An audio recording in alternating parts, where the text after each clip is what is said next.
Alors bonjour ou bonsoir à tous. Donc là, vous avez devant vous une Bible. Alors c'est la Sainte Bible, traduite d'après les textes originaux hébreux et grecs par Louis II, édition revue avec référence. Ça c'est une édition de Vida. Alors le problème qu'il y a, c'est que dès l'ouverture de la page, on a un problème.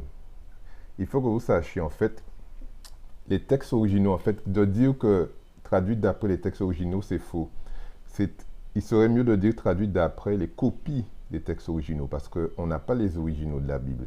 On a des copies qui datent, la plus ancienne de Moyen Âge, voire des années 1000, mais la plus ancienne qu'on a retrouvée, c'est dans les grottes de Cram en 1948, donc qui date à peu près du 1er siècle avant Jésus-Christ. Donc ça, c'est les plus anciennes. Pourquoi ce sont des copies? Parce que même ce qu'on a retrouvé à Cram, c'est des copies.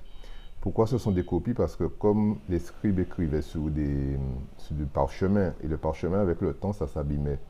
Donc ça s'abîmait, donc il fallait recopier, chaque fois recopier sur d'autres parchemins, etc., etc. Donc on n'a pas les originaux de la Bible. Donc, alors, on n'a pas les originaux de la Bible, ça c'est une réalité que les gens ne savent pas, c'est volontairement. Quand on arrive en théologie, on sait ça, on apprend ça aux gens. Donc des fois c'est un choc, mais c'est pas ce qu'on apprend aux chrétiens lambda. Le chrétien lambda, il croit que ce qu'il a en main, effectivement c'est traduit en français, mais il croit que c'est d'après les textes originaux. Donc une demi-vérité, c'est un mensonge. Donc c'est pas traduit d'après les textes originaux, mais c'est traduit d'après les copies des textes originaux que nous avons. Donc, hébreu grec, donc traduit par Louis II. Alors oui, ici, Louis II, c'est un traducteur, enfin un théologien, enfin un traducteur qui a traduit la Bible en français. Mais il faut savoir que maintenant, beaucoup de remettent en question sa traduction. Et je pense que c'est même parmi les plus mauvaises traductions en français.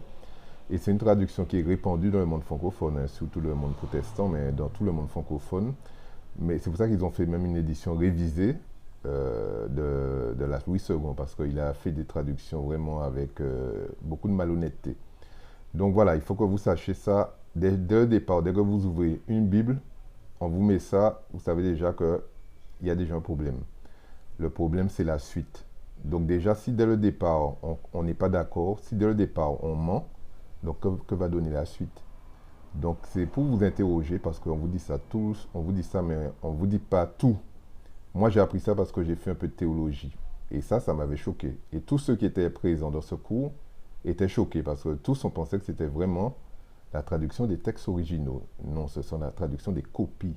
Ça ne veut pas dire que les copies sont fausses, mais c'est déjà une information à savoir. Bonne journée à vous.